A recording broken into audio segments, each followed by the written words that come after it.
I don't stay stuck and I don't stay depressed. Yeah, I can tell that. I'm almost like, no, you got to get over that really fast. Don't blame people for stuff. Don't stay stuck. Get on with it. Get out of bed. Put one foot in front of the other. Start doing dishes. You'll start feeling better, I promise. The best-selling author and host. The #1 health and wellness podcast. On Purpose with Jay Shetty.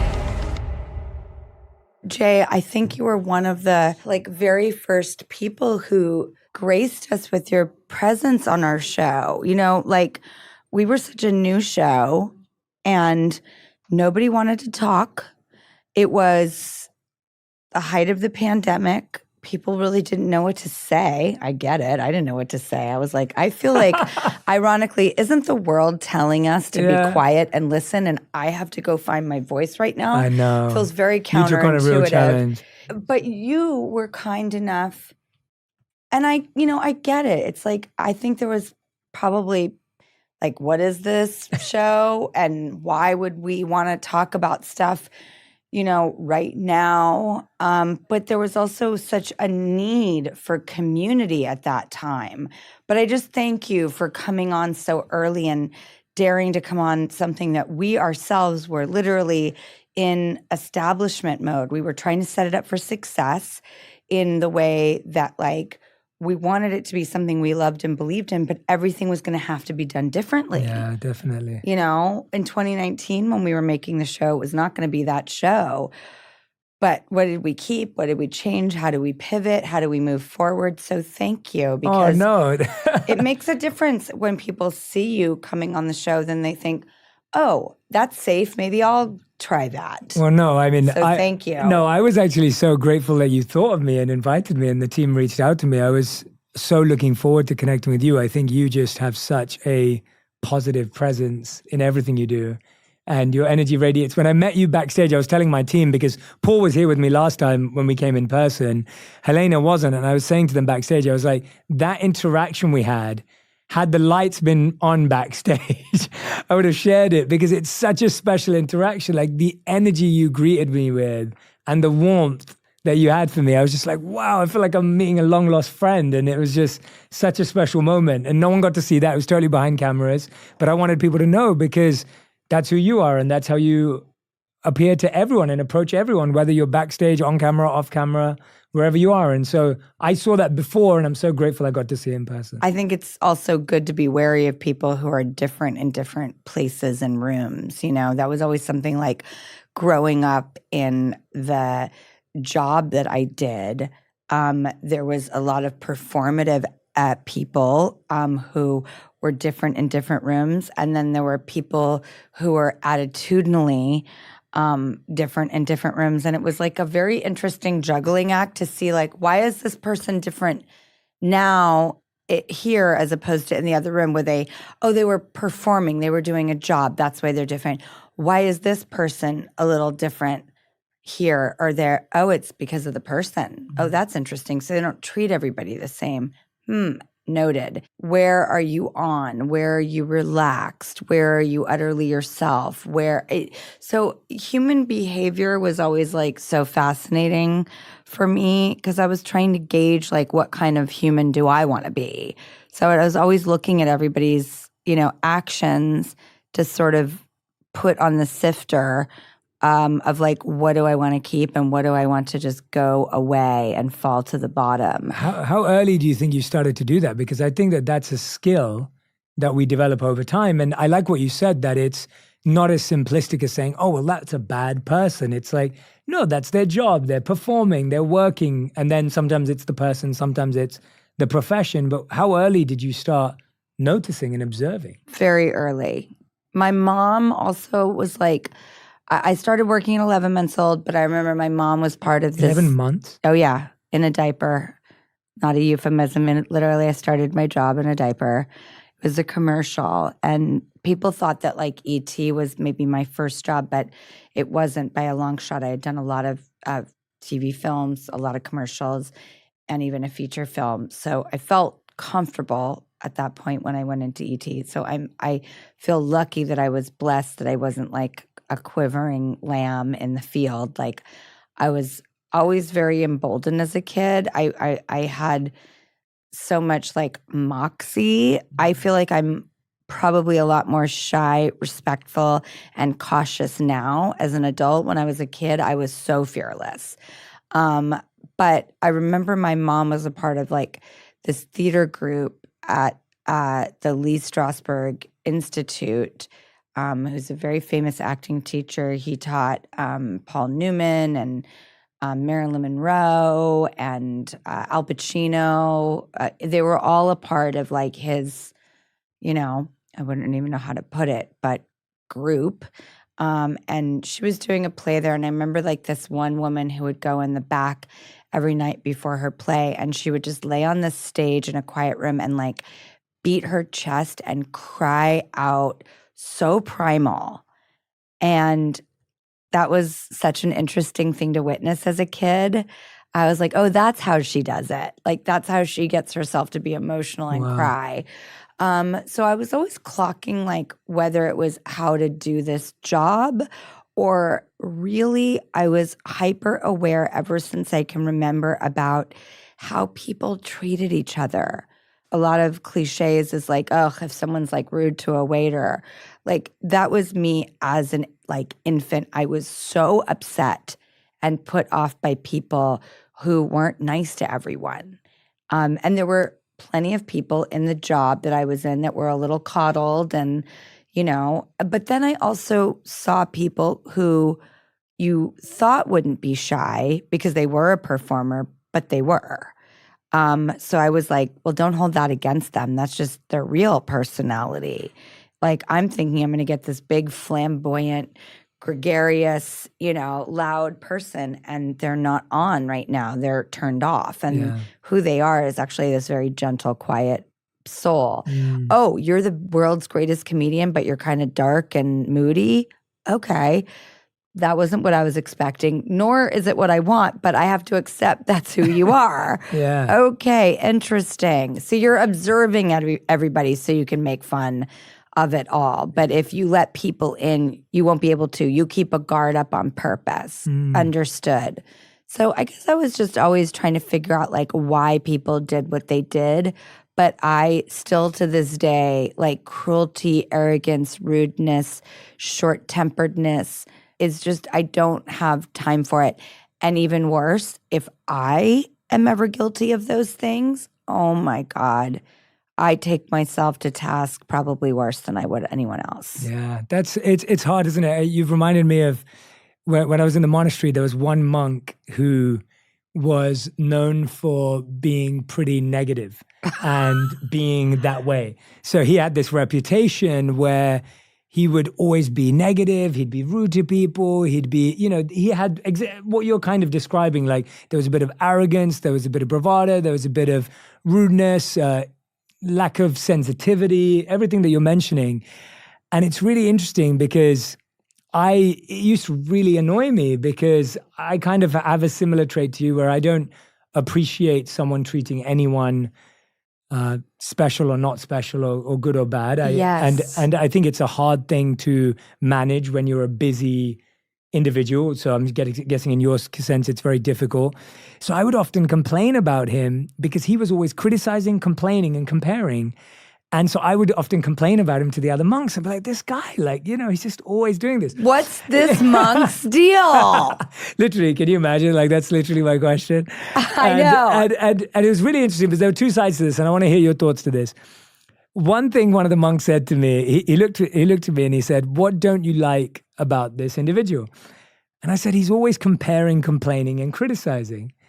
And he said to me, what are you doing right now? I said, I'm comparing, complaining, and criticizing. And it was like this moment of like, I had become who I was mad at. So how did you stop yourself is my question, because you're very mindful. I've seen you, the few moments I've spent with you or whether we've messaged, it's always been wonderful. How did you stop yourself from letting that pain make you cold or make you harsh to that person also? I think it made me more kind and empathetic. And I also grew up in a job that's like heavy on gossip or can be, and rumor and hearsay and stuff. And I found that in my life, everybody loves an interesting story. I mean, all of our ears perk up when we're like, think we're going to hear something a little salacious, a little crazy, a little something. It's something to kind of marvel at. But I realized that I am not a gossiper, I'll keep your secrets. And it was sort of the same thing. I grew up around a lot of people who also kind of talk trash about people. And I was like, I do not want to be around that nor be that person. So it also made me gravitate towards people who didn't do that. And it's funny you said, because, we get busy and we have a lot of responsibilities. So I can get sort of intense or it's seemingly short-tempered because I'm tired and I'm trying to kind of barrel through things. Yeah, me too. You do? Absolutely. Yeah, for sure. Okay, that is so refreshing to hear. 100%. I asked my wife. Because I was going to ask. my wife on the show. Yeah, exactly. Oh, I love your wife so much. Yeah, I know, yeah. I mean, you two were put on this planet you are Freud's imago theory.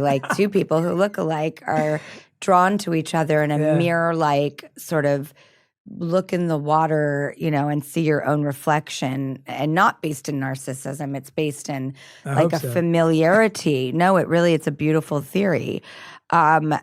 And no, so in those moments, I'm tired, I'm exhausted, I seem a little curt, a little short-tempered, a little intense. I would say 99.9% of the time, I never think I'm right for being that way.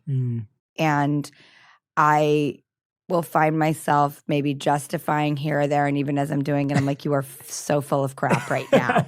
I really hold myself so critically accountable for wanting to go, okay, well, then you can't take this water back and put it in the bottle. It's spilled all over the floor. So how about next time, try to remember something about this that can be like a trigger so that you can handle it differently. I think so much of my adult life is becoming about the mastery of reaction, knowing it's beautiful. I'm the only thing I can control. I cannot control.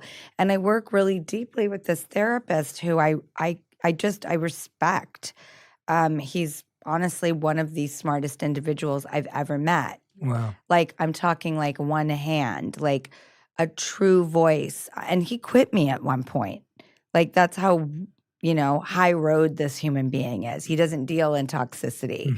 If you're not getting better, he's not feeding off of that and thinking, well, this person's going to stay with me for many years. He's like, our work cannot actually occur here, so I'm going to step away. And I was like, God, you're good. I love you even more. I respect you so much. And I fought to break a cycle and a pattern that he just, after 8 years, was like, I can't do this anymore. And it was drinking. And when I was about 2 years, and I'm not sober, I don't work a program, I have alcohol in my house, I party with my friends, so I'm not, when I say I don't drink alcohol, it's just a one-lane choice of realizing something that didn't work for me. I thought I would master my whole life. I don't. I can't.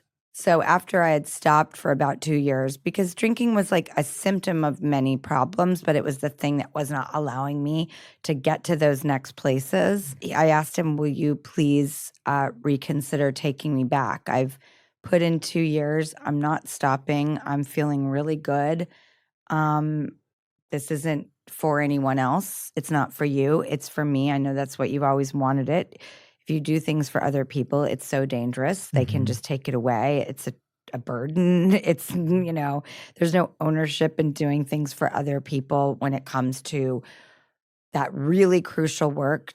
Because I love doing things for other people. It's just a matter of, and I think I'm a total codependent. With my kids, they're my whole source of life, joy, happiness, and motivation. So be it. I'm a codependent. Who cares? But I'm also my own individual. They're their own individuals. And we've got to take care of our side of the street. So I asked, could we go back to working together? And we did. And now we're doing the best work we've done in 10 years. Wow. And a lot of the work I do with Barry now, so much of this word comes up, which is inner. And that's not something, even though I think I was really in touch with spirituality when I was a teenager, it was so much a part of like my salvation and raising myself and getting emancipated at 14 and living on my own and being an adult my whole life and not having any semblance of like what society says kids are supposed to do with like go to bed on time, go to school, like eat a balanced meal, all that stuff. Like I just didn't have that in my universe. But I love when Barry uses the word inner, this rich inner life I'm trying to build. That is the place in which I can tap into reaction, processing, control, all of those things. It's like there's really kind of only one place that truly can take place, and it's the inner world. And I have spent my life being an extrovert and going outwards. And that can be being a love junkie or being someone who loves to be playful and call it perform or just put myself out there, or affection or jokes and humor or my love of human beings. Like it's all out, out, out. And this is the first time that I feel like I'm really much more excited and ready to do this inner work. And it's cool because it is the place where you can do so much more, because a lot of those things you want to do with the outside world are not really possible, are not really attainable, like control, like, changing the way things are, or someone out there, or a situation, or the world at large. These things are not controllable, but inside your world, inside your inner self, there's much to be done. Yeah, but it sounds like with this overanalyzing, reflective, self-mastery work that you're doing, it sounds like at the same time as that, there's also a sense of self-forgiveness to be able to move on, especially from knowing that as a child, you wouldn't have known about the inner in that depth. You wouldn't have had the tools. You were exposed to things as a child that 99% of children wouldn't be exposed to. So there also seems to be a sense of forgiveness for today and also forgiveness for that time. Is that, how would you see that? It's funny because I do think a lot of kids go through just crazy stuff. Absolutely, yeah. When I was in an institution for 2 years that my mom put me in, it was an adult ward too, but it was also a kid ward. So all these other kids I was in with, I was like, well, they're going through it too. Whatever their roads, took them to, self-destruction or abuse of a substance or hurting themselves or being out of control to the point where their parents didn't know what to do with them. A lot of that is usually cries for help and probably not their fault always. Yes, of course. But I was like, well, I guess I'm not alone and, trying to, I'm not the only one who are experiencing what we see as extraordinary circumstances, especially at a young age. They're heightened and they seem wilder to adults. You're 14 or 13 and you're doing these things like, oh, if you were in your 20s, I guess that'd be more normal. Wow, that's such a good point. Yeah, I've never thought about it like that. Yeah, and that's then a great I think point. about kids who are, challenged economically or are trying to get, in somewhere, or they have to take care of their families, or they're latchkey kids, or they're trying to get into this country, or they're, doing things that, like, once again, we're saying, oh, this is not what children are supposed to do. So I'm like convinced that I'm one of many that just kind of had stuff to deal with that we wish ideally kids didn't have to deal with, but a lot of them are. Yes. I just was never taught like what forgiveness was of myself. But I've learned along the way far ahead of self-forgiveness, because this is a very new concept for me. So it's super fresh. It's like an open wound, and it is not sewed up shut yet by any means. I need stitches and some isopropyl. Like, I'm working on it. But I always was forgiving of other people. I grew up in a very unjudgmental landscape, like, for better or worse. Hollywood is real open-minded. It's real liberal. And I don't mean politically. I just mean like artistic people are kind of like a live and let live group, which is super cool. And that was great growing up. I was like, oh, so we can just kind of let people be, oh, okay, like cool. They're not wrong for being that way. They're just eccentric, or that's their lifestyle choice, or that's their orientation, or whatever. It was great to grow up that way. I was always forgiving of other people and like open-minded for like whoever they are. I realized later in life that it turns out that I thought forgiveness was a gift to someone else. You forgiving them was giving them a gift. I suppose it is. I never knew that there is an irony of all ironies of that you are finally liberated. And you can't forgive to get to the liberation because it's fake and you don't get the reward. You have to truly, literally go, Yes. I, with every part of me, authentically and without wanting anything in return, I'm not even thinking about myself. I just forgive. I forgive you. I forgive this. Then all of a sudden you're like, oh no, and now I feel really good. How weird. But if I've ever tried to forgive something to feel better, it doesn't work. It doesn't work. No, Yeah, it's not a technique. It's not a button. No, it's not a technique. Yeah. It's this true. I also found the ultimate form of liberation is change. When you like stopping drinking from me, and again, not sober, like that's not it. Yeah. I just don't drink. It's the only thing that's my lifestyle choice. I was so held back by this one thing my entire life that I swore I would master, that why wouldn't I be convinced of that I'm not capable of change because I couldn't change it. Yeah. So I'm just a failure in my inner voice and narrative. My only evidence in front of me is you're not capable of change because you haven't changed this thing. And then once I did, it was like, finally, I believe that I'm capable of change. And that's, these things are symptoms. They're not the only problem. You can't like stop something that isn't working for you and everything else falls into place. There's a lot of work around it that has to be done.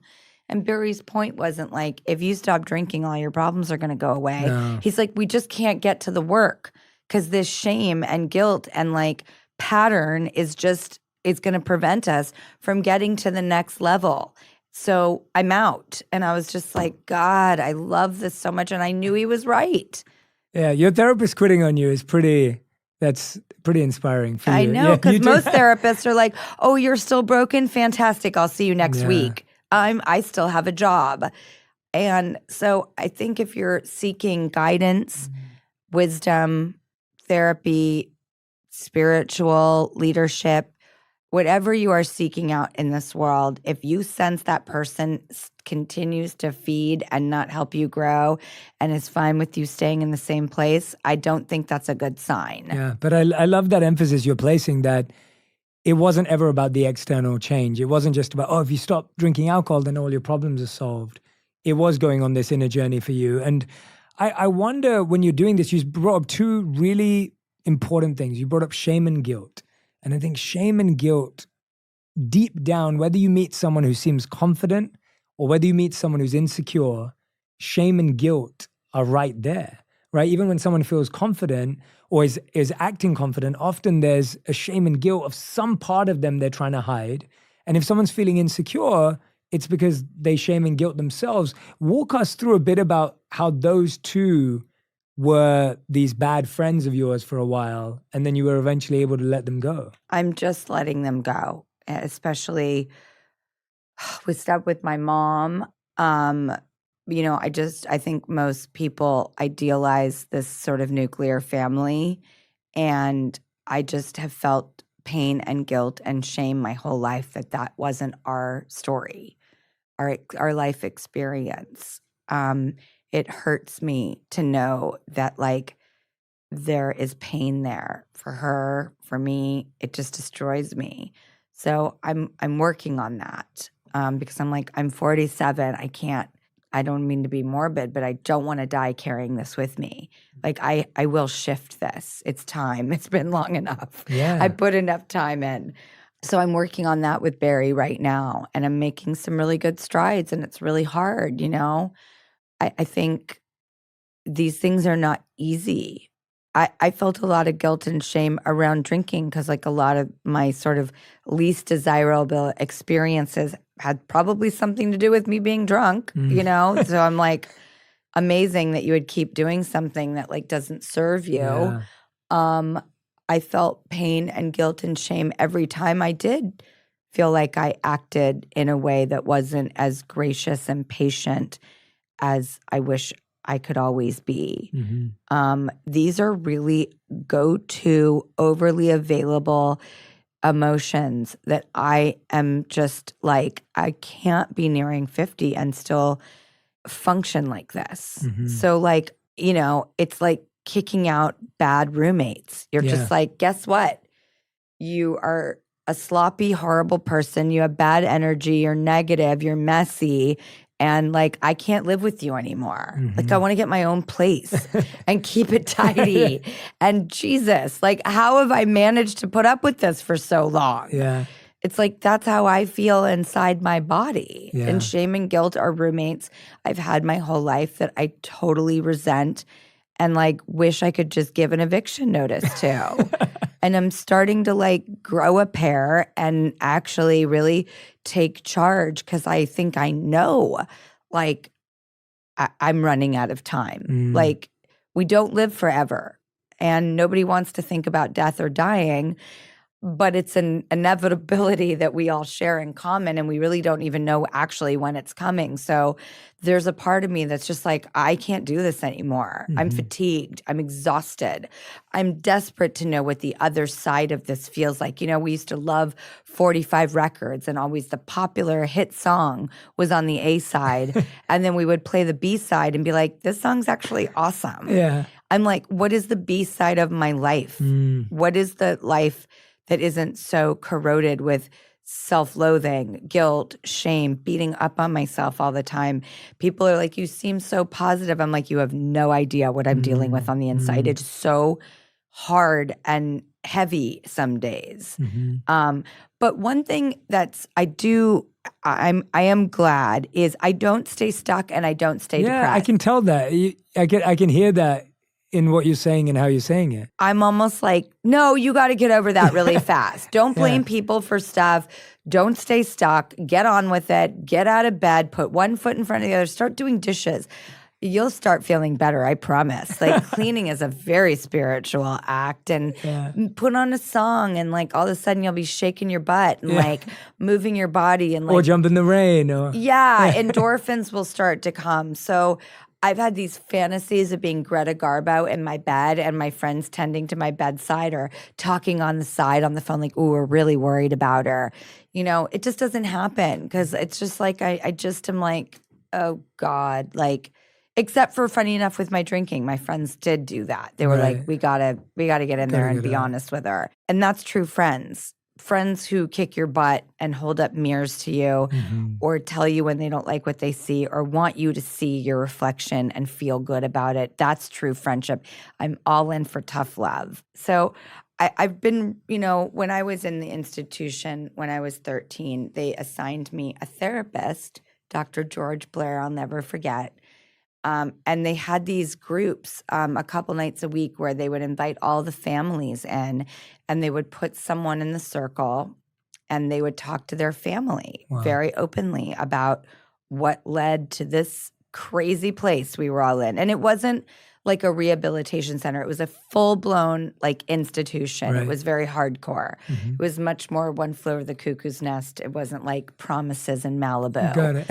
This was like real deal North Valley, like 2 years of you're locked in there. This is not a place you're allowed to leave. If you try to leave, they will deal with you accordingly, and it's not pretty. So, but what they would do is they would have these families sit around in a circle, and they would encourage. There was no force, but it was sort of, it was mandatory. They would sit that person down and they would sit them across from their family, and then all the families would sit around and they would talk honestly about what led to them being here, what was missing, what wasn't working with their family. There was sort of like, non-aggressive confrontation about like, the parents were just as accountable as the kids. It Wow. was incredible. Wow. And it shaped my life forever. It wasn't like, we're all performers and we put it all out there. Like, that wasn't what did it. Yeah. I am witnessing when you don't sweep things under the carpet, when you do not let them rot and start to stink, when you are willing to be brave and put it out there and discuss it out in the open. It wasn't even in front of others. It was just to find your voice and talk directly to that person. It forever formed me. It's like that was such an important life journey that would color my path for the rest of my life. And weirdly, when I found out this show might actually happen in 2019, I was like, not only of someone who's been sitting on the other side of an interview chair my whole life, and you kind of get fatigue on those same questions. Like, I was like, what if this could weirdly be a little like that group night that we would have a couple Yeah. times a week where we just sit in some chairs in a group of people and talk and we keep it real. And a lot of it was really funny. People Yeah. laughed. It was heart-wrenching. It was emotional. It was humorous. It was insightful. It was raw. And I think I'm really having an aha moment or an epiphany right now because I'm like, am I running this show the way we did in those rooms? Like, it just was really cool to find out that talking it out and being brave to tell your truths was a good thing. Mm. Those sound like some of the most special skills and tools that every one of us could use so early on. And the fact that you feel you're still using them after all this time is pretty remarkable. I have not associated the two until this moment. Mm. But I wasn't necessarily getting it from my job growing up. That wasn't as much as it was a like, have all your emotions available. It was very structured in the work. And it was very spontaneous and creative and free, but it was for a purpose. And if anything, you were kind of pretending to be a different person, but like pulling on your real emotions. I had never experienced up until that point anything like it. And I've definitely conducted myself my whole life since I got out of there as if I still go to those group nights. Like, I want to put it out there. I want to encourage other people to not sit on things, but discuss it, be bold, and not afraid of what other people are thinking and feeling when they're digesting your sort of deepest stuff. Mm-hmm. Letting out secrets can be really liberating. And I still feel like I have plenty, and I'm just now like willing to even look at some like secrets, and being afraid of what people are going to think is not good. It's not good at all. What do you think was what made it safe? Because I feel like that's what it is. We think that environments need to be loving or they need to be caring, but really it's a sense of safety that we're looking for. What made it feel safe? The truth and the honesty and the lack of judgment. That's what made it safe. That people weren't going to, nobody alienated each other. No one treated each other less than. We went on business as usual. We felt like we knew each other better. We were in an environment where people literally like kind of, if you wanted to talk about it, you could. If you didn't have to. But like nobody made each other feel bad. So I think truth and not feeling judged or is what leads to safety. Mm. One of the things that Barry talked to me about, and I'll apply it to this also, is if you're not feeling safe, how can you make yourself feel safe? Mm-hmm. If you're not getting that from others, how do you make it okay for you? And I went on a date with this guy. I thought it was the best date. I mean, it really was. It was like so good. And we made a plan for that weekend and we were texting back and forth and it was so cute. And I was like, and I really liked him. I was like, what a nice guy. I was attracted to him. I loved his job because he was, in the news business and like I love news. And I'm like, oh my God, this is so cool. I never heard from him again. Like, I guess that's what you call getting ghosted. I was like, whoa, that is so, oh, wow, that's so weird. okay. And I was talking to Barry, and there's this Sex in the City where this boyfriend of hers named Jack Berger breaks up with her on a Post-it note. And it became this pop culture phenomenon. Yeah.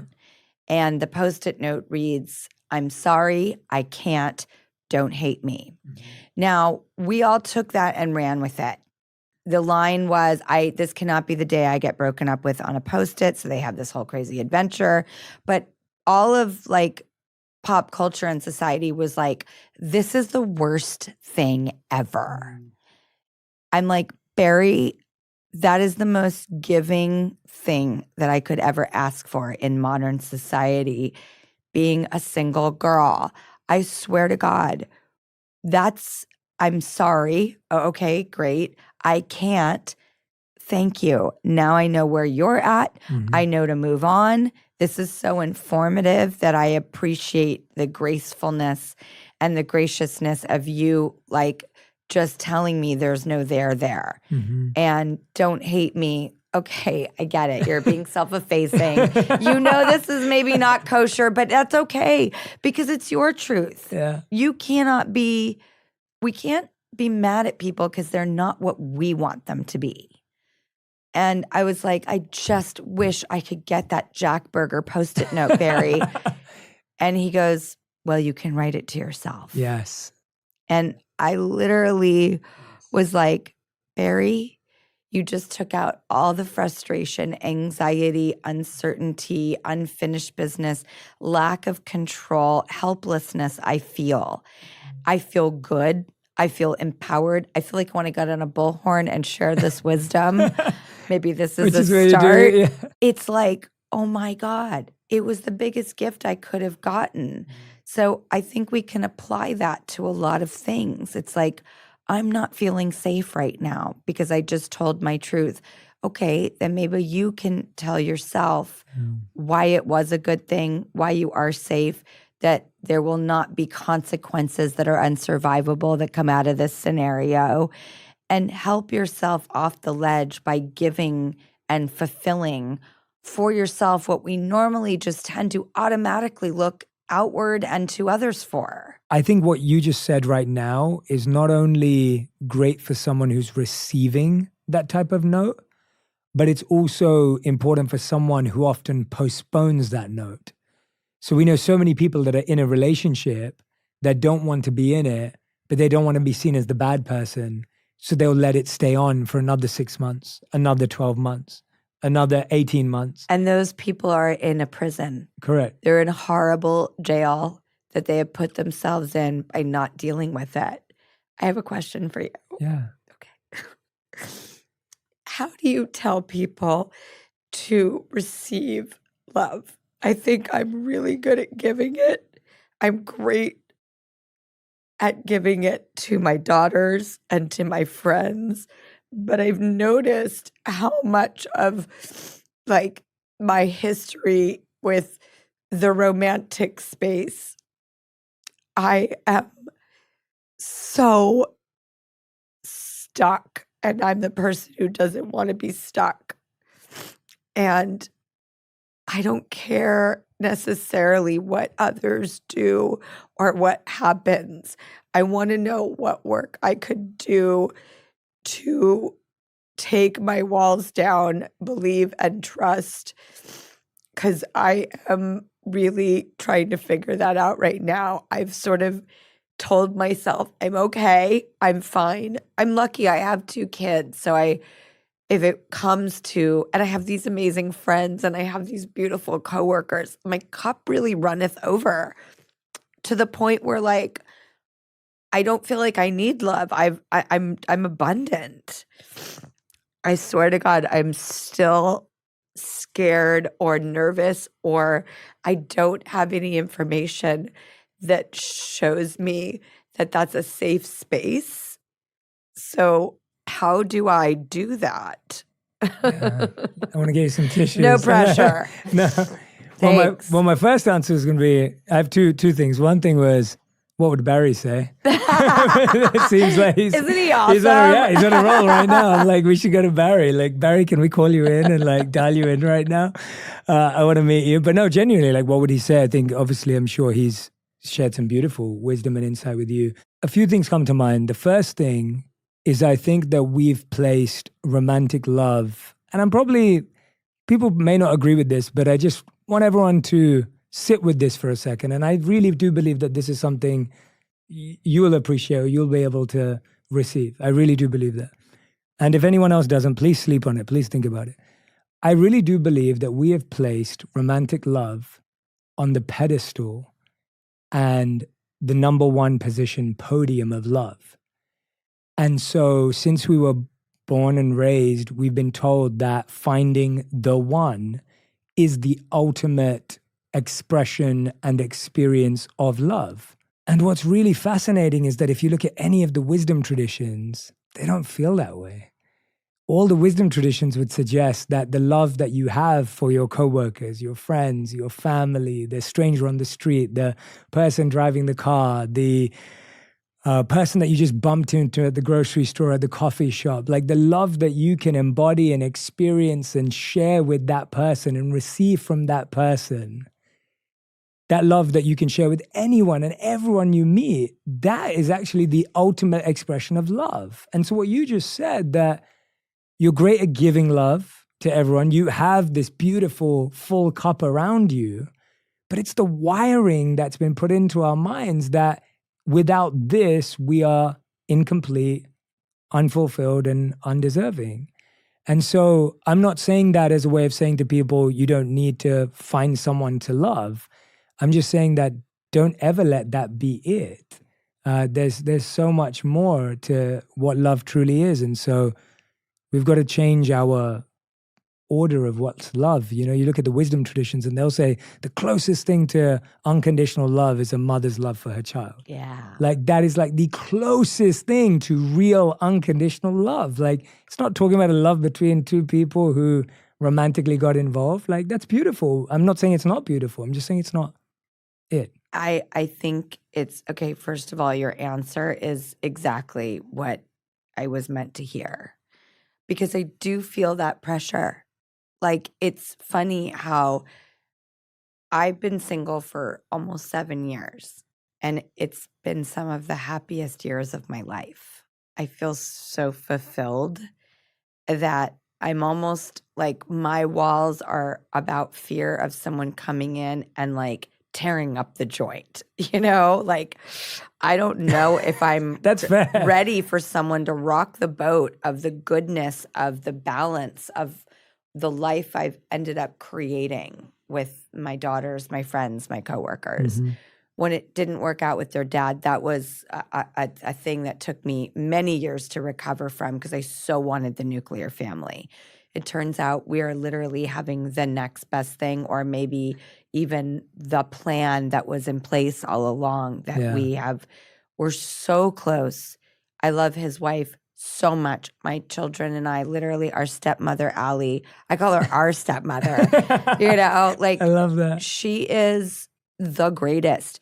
His mom and dad are Grammy and Poppy. I'm so close with them. His sister is one of my best friends, my children's aunt, and the mother of our 3 silly cousins. Like, I never dreamt I'd have this big and beautiful of a family. There's just not a legal marriage there, but there's every single thing else there.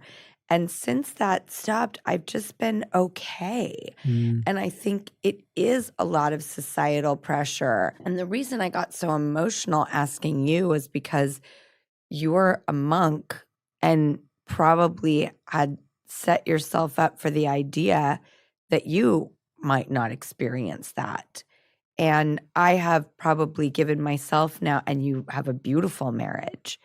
I have probably told myself a narrative of you will not have that kind of love. But it doesn't mean that I feel any less fulfilled, but I'm in a mindset of, oh, that particular type of love is not available to you. Yeah. So I asked you, of all people, because you probably had that narrative in your head yourself at some point. Yeah, definitely. I mean, that's And I couldn't agree more with you. Like, that needs to be on billboards and like really a much more common, confident understanding of love is love, which is the best kind or the most important kind or the one you think you're supposed to have.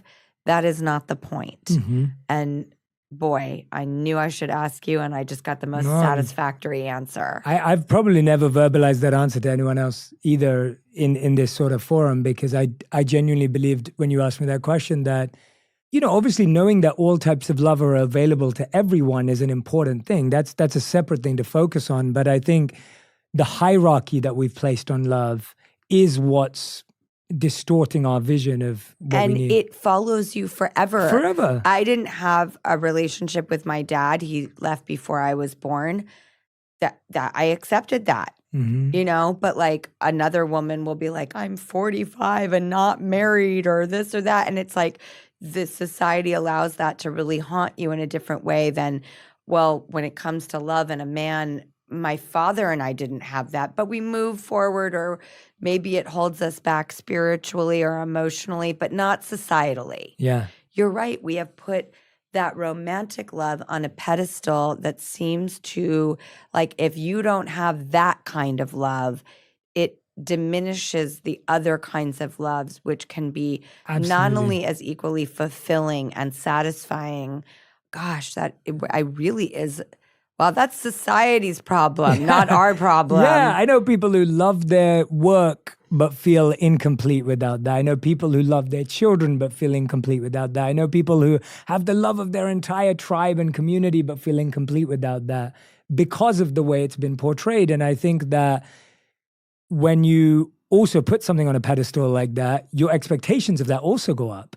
And that's no reason why that one causes us the most pain, because we also have more expectations of that partner than we do of our kids, of our parents, of our friends, of our family, because of that pedestal too. I So can't agree more. I so also complex. I think it's bananas the way that people are so affected by the person they're in a, romantic relationship with.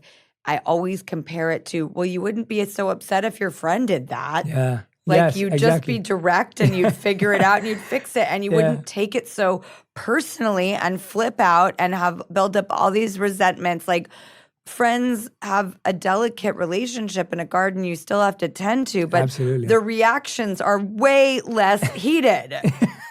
Why is it that the minute sexual stuff is Yeah. involved, we literally like flip out? Yeah. Like, what is going on? Yeah. Oh my God. That's it. That Yeah, I've always we've- been aware of. Yeah. I'm like, I really just wish I could have a relationship like I do with my friends, because they're not so flipped out all the Yeah. time. Yeah, definitely. Like, we just deal. Like, we just do. yeah.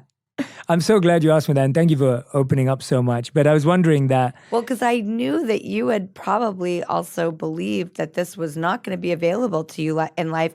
And that is the place I've been in for the last 7 years. Yeah. But mine was elective and yours was elective. yes, absolutely. So I was like, who better to ask this question to Yeah. than someone who had purposefully shut themselves off to this in service of, for you, it was your spirituality, your religion.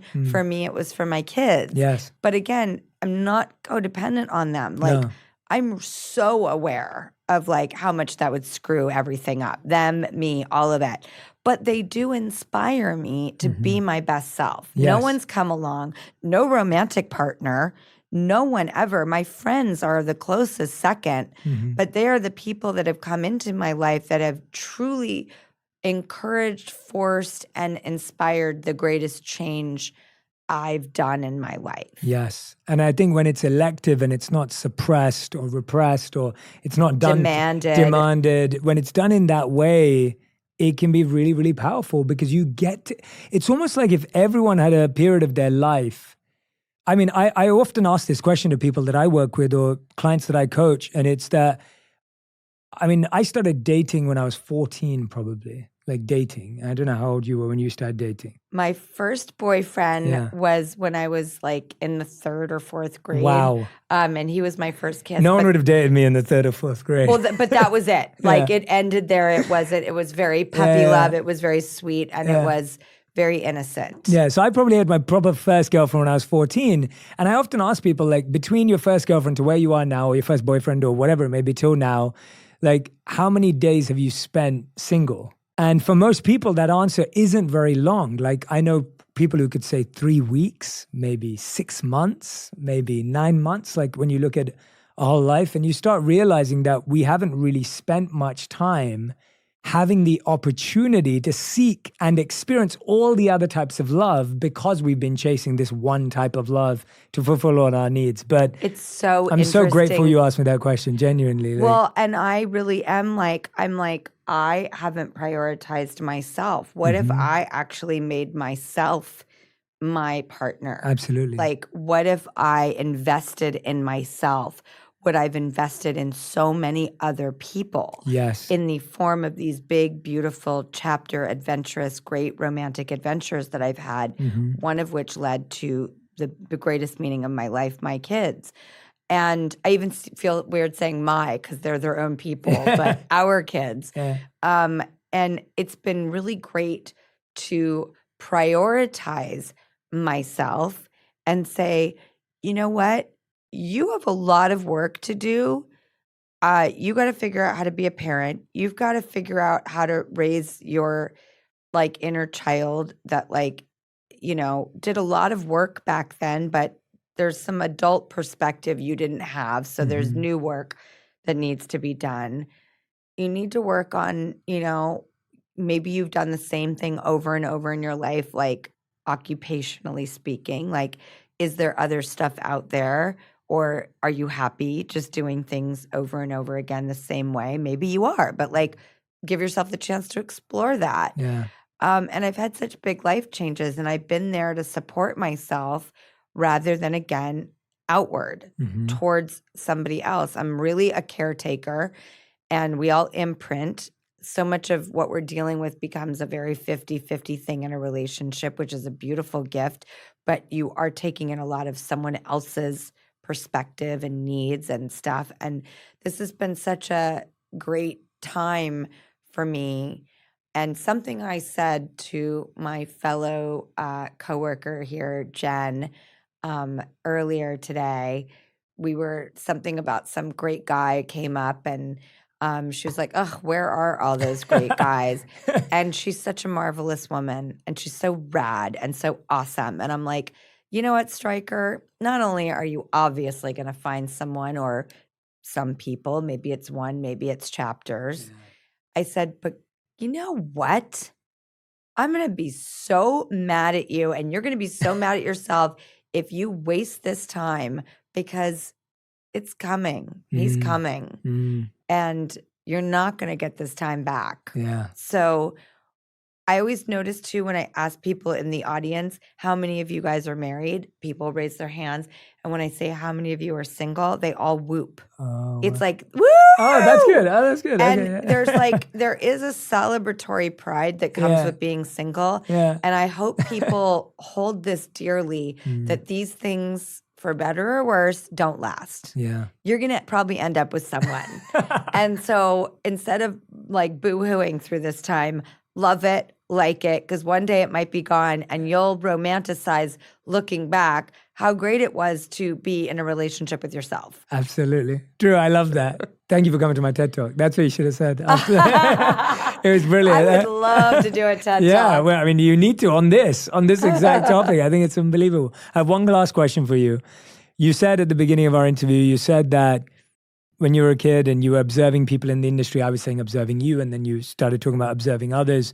You said, I was always looking at people and trying to make sense of who I wanted to be. Yes. Today, who do you want to be? Who is it that you look, or not even who as a person, but who do you want to be? The values, the characteristics, the qualities, the inner that you were speaking about. What are those things that you aspire for today?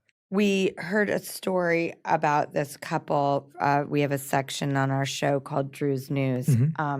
We had pulled up a story about the couple who was in 100 years of age. I think they'd been married for, 80-something years. And they said, when they were asked, like, can you give a wisdom? And their wisdom was, when you are getting in a row or a fight or something, like take a time out. There today who inspires me, because again, it does not have to be of the romantic kind, but when you see yourself rising, when that blood starts to boil, when you start to like clench and freak and get spun out, instead of spewing that reaction and like Linda Blair exorcist all over the room, I will have such regret for any type of moment that I have like that. And I want to become the master of the person who knows how to excuse themselves, walk away, take a deep breath. I have breathe written on my wrist in tattoo, and I still forget to look at it. Like after one rich, deep breath, after one removal of yourself in a situation, after one timeout, after one walk away, you are not going to come back usually as spun out. So I think that for me is probably like the goal du jour in my life right now, is like behavior mastery. And funny enough, as far as the people I follow, it's the same people for the last 30 years.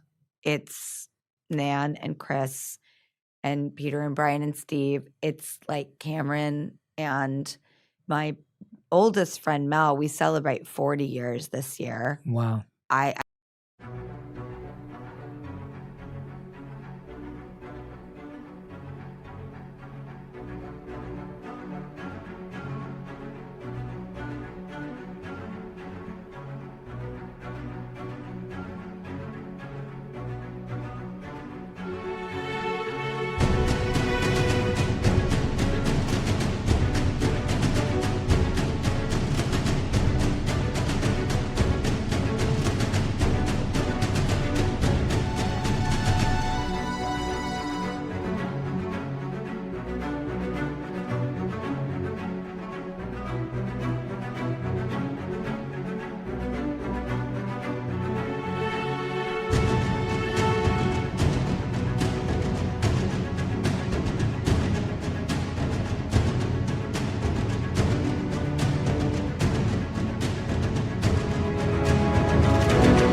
stick with people because I'm still trying to become like them.